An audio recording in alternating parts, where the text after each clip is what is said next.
Saudara, keadaan ekonomi hari ini yang jelas menunjukkan turun naik dalam pelbagai sektor mungkin memberi kesan yang bukan sedikit kepada ekonomi negara dan orang ramai sebagai pengguna.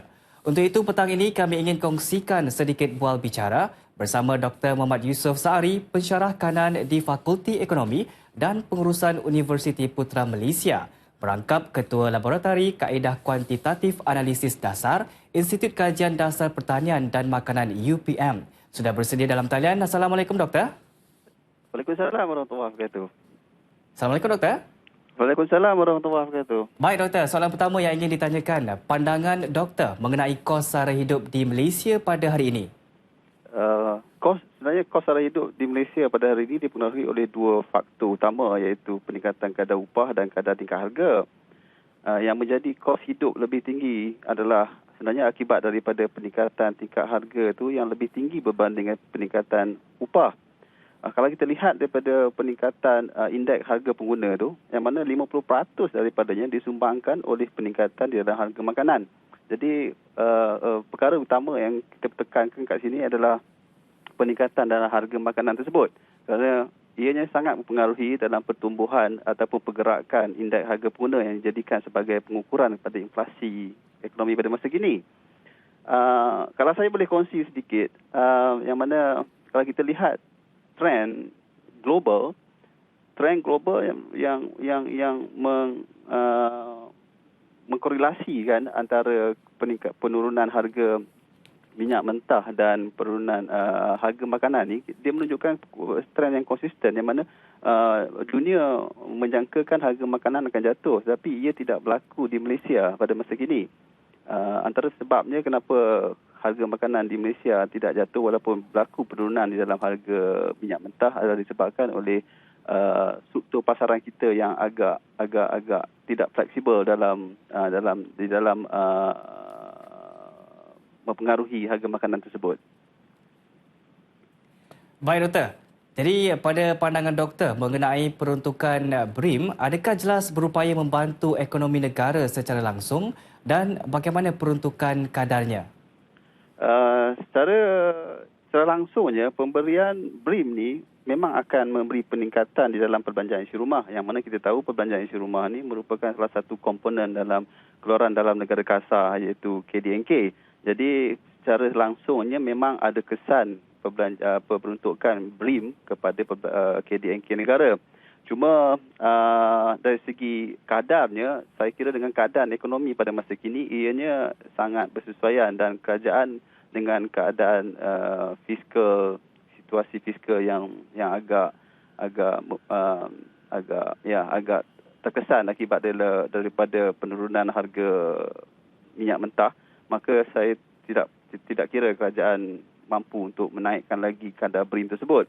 Cuma yang saya menarik kalau kita boleh saya boleh kongsi bersama penonton di sini adalah pada pandangan saya dan pada pandangan kebanyakan ekonomi di luar sana bersetuju yang BRIM ni baik, tetapi mekanisme BRIM itu perlu dikaji secara serius bagi memastikan keberkesanannya.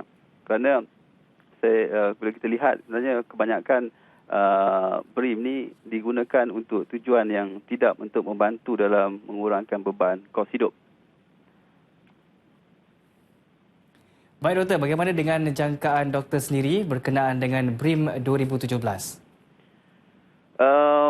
BRIM 2017 yang akan diumumkan dalam bajet yang tidak lama lagi, saya berpendapat kadarnya tidak akan dinaikkan bagi pandangan saya, kerana dengan mengambil kira faktor kedudukan fiskal kerajaan pada masa kini.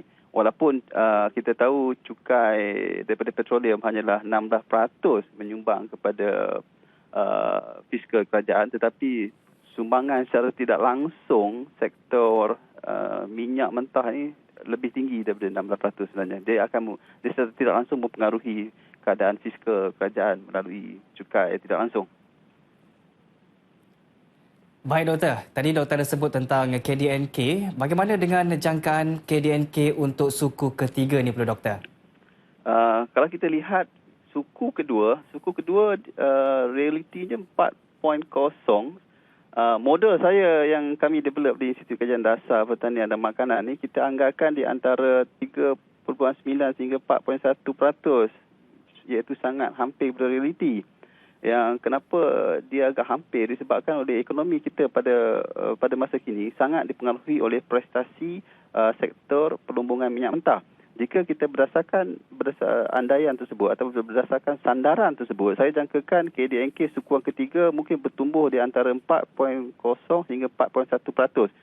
Jangkaan ini berdasarkan pada harga perwatan minyak di antara sukuan kedua dan sukuan ketiga yang tidak banyak berubah. Baik Doktor, semua faktor-faktor berkenaan merupakan antara elemen yang diambil kira untuk penggubalan bajet 2017. Dalam pada itu, antara fokus lain yang dijangka turut mempengaruhi pengumuman bajet berkenaan. Selain daripada faktor bajet yang terarah pada kos hidup, pengurangan kos hidup, antara fokus utama lain yang saya kira akan diberi penekanan kepada kerajaan dalam bajet akan datang ni adalah antaranya usaha untuk meningkatkan daya tahan ekonomi akibat daripada kejatuhan minyak mentah global dan kejatuhan nilai ringgit. Ini termasuklah meningkatkan strategi-strategi dan peruntukan untuk meningkatkan ekspor dan juga untuk meningkatkan perbelanjaan domestik. Saya kira usaha juga akan terarah kepada meningkatkan bagaimana strategi untuk meningkatkan pertumbuhan SME, industri kecil dan sederhana.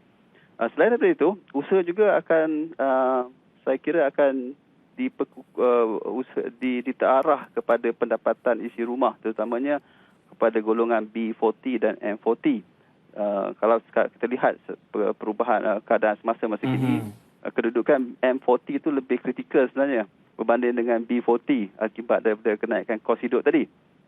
Dan saya jangka juga antara fokus juga saya kira usaha kepada kawalan harga makanan melalui strategi-strategi tertentulah yang kerajaan akan umumkan nanti. Ya.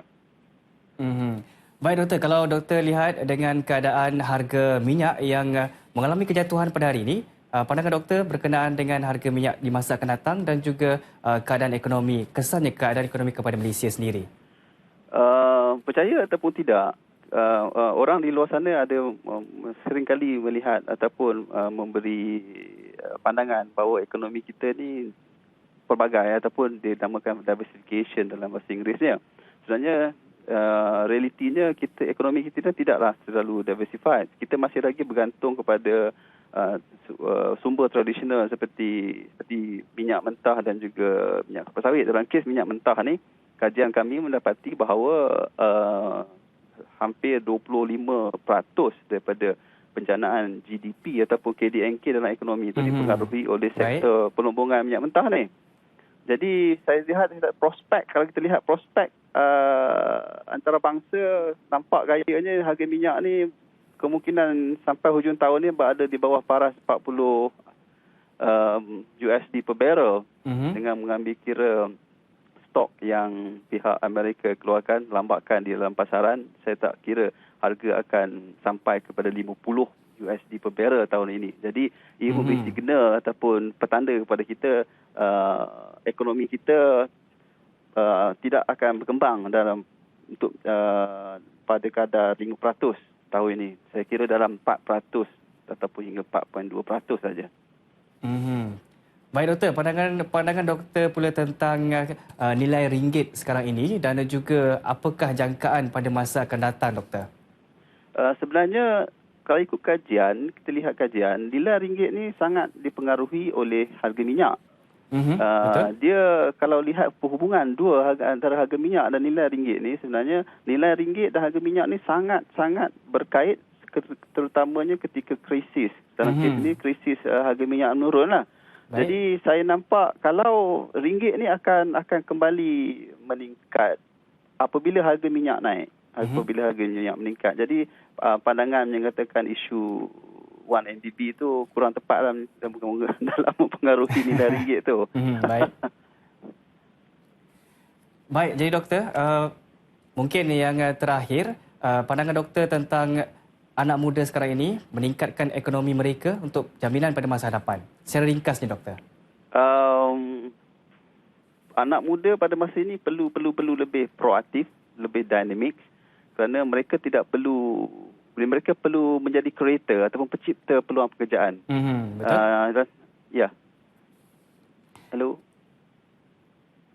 Teruskan, Doktor. Ya, dia mencipta peluang pekerjaan kerana kajian menunjukkan keadaan ekonomi semasa industri tidak mewujudkan peluang pekerjaan yang bertepatan dengan kelayakan yang mereka ada ataupun yang kita panggil ni ketidaksepadanan dalam pekerjaan. Jadi mereka perlu proaktif dengan menjadi entrepreneur ataupun pengusaha yang mana mereka bukan lagi menunggu peluang pekerjaan tapi mereka adalah mencipta Membuka peluang pekerjaan. Membuka peluang pekerjaan dan seterusnya mencipta nilai tambah pada ekonomi itu. Baik, terima kasih Doktor atas perkongsian dan pandangan yang diberikan. Baik, terima kasih.